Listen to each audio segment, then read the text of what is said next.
Hey guys, welcome back. This is Stick with Fallen Elite, and I have another episode for you today. Today we're going to be discussing how to properly funnel your kill squad in order to make sure they achieve their objective.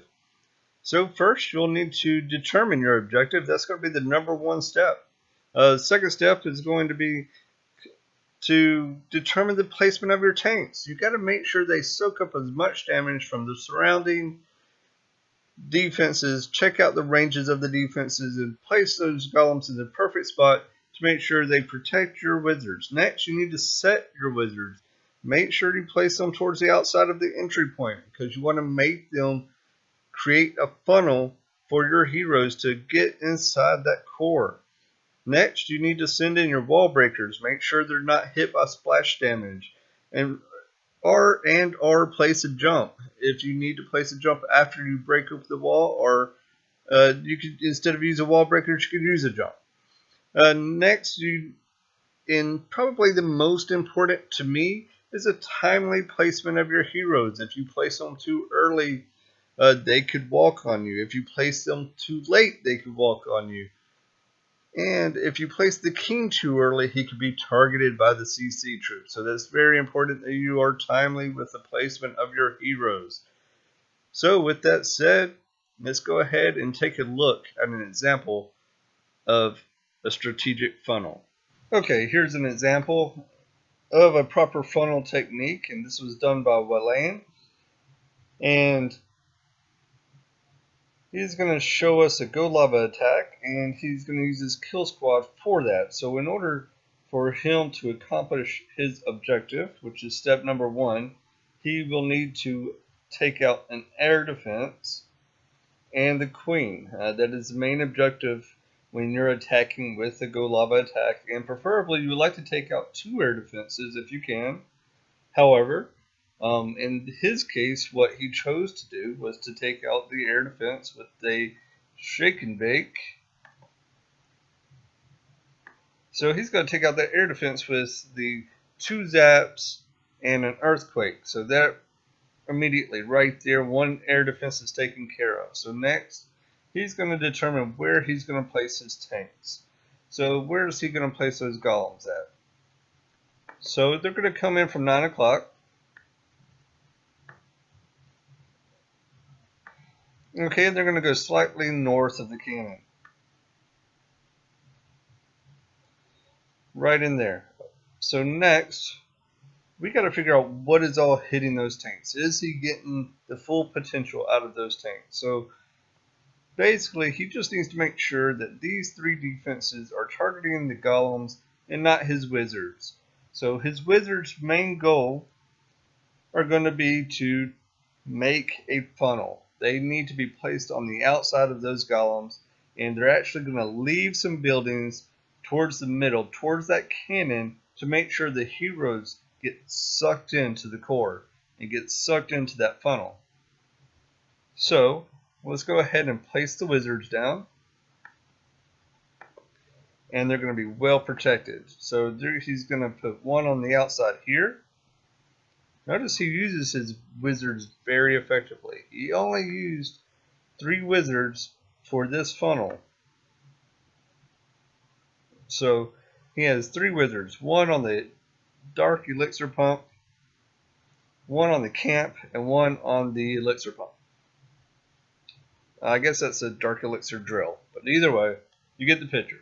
So he takes out the outside buildings or structures, and then after that, he's going to send in his queen.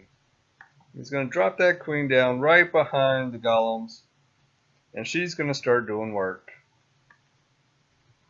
Whoa. It's a pretty big queen there.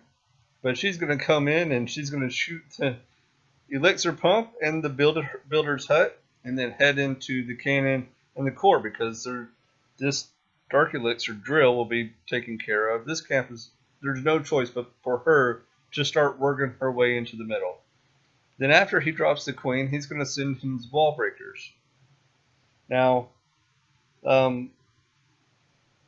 something I didn't mention that I would like to mention is that sometimes you have some free buildings out here are down here that minions can pick up. So if you could drop some minions to help you with your funnel before you even drop the golems or before you drop the wizards, you can place those up to help ensure that funnel, and it's a little bit cheaper than wizards would cost you, and that's a little bit more troop space that you'll have for the actual attack.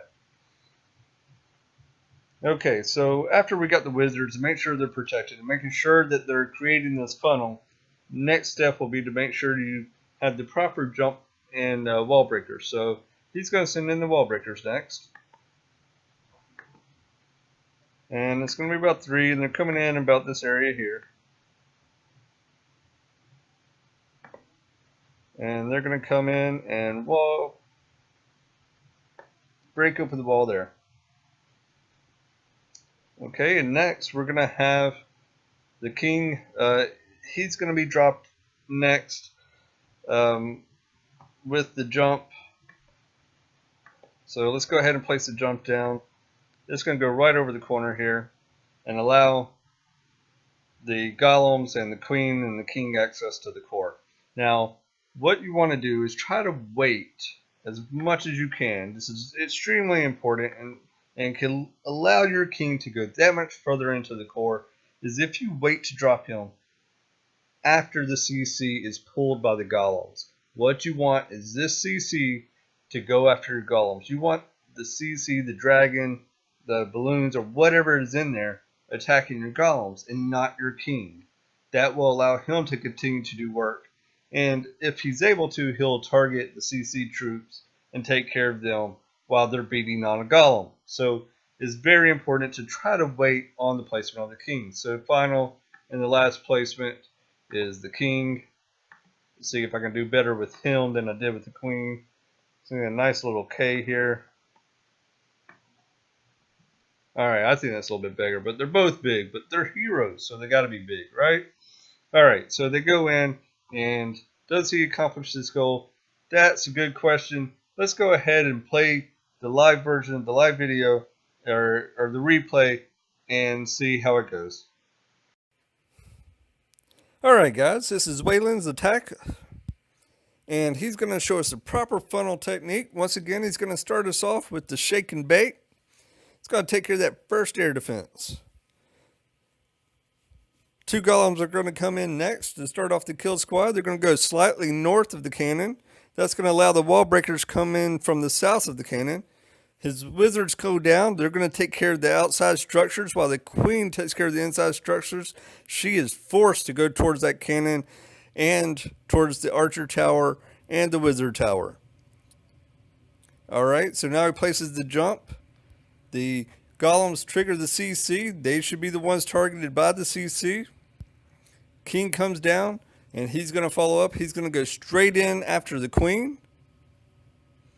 And the queen is going to do work on the CC and take care of the CC.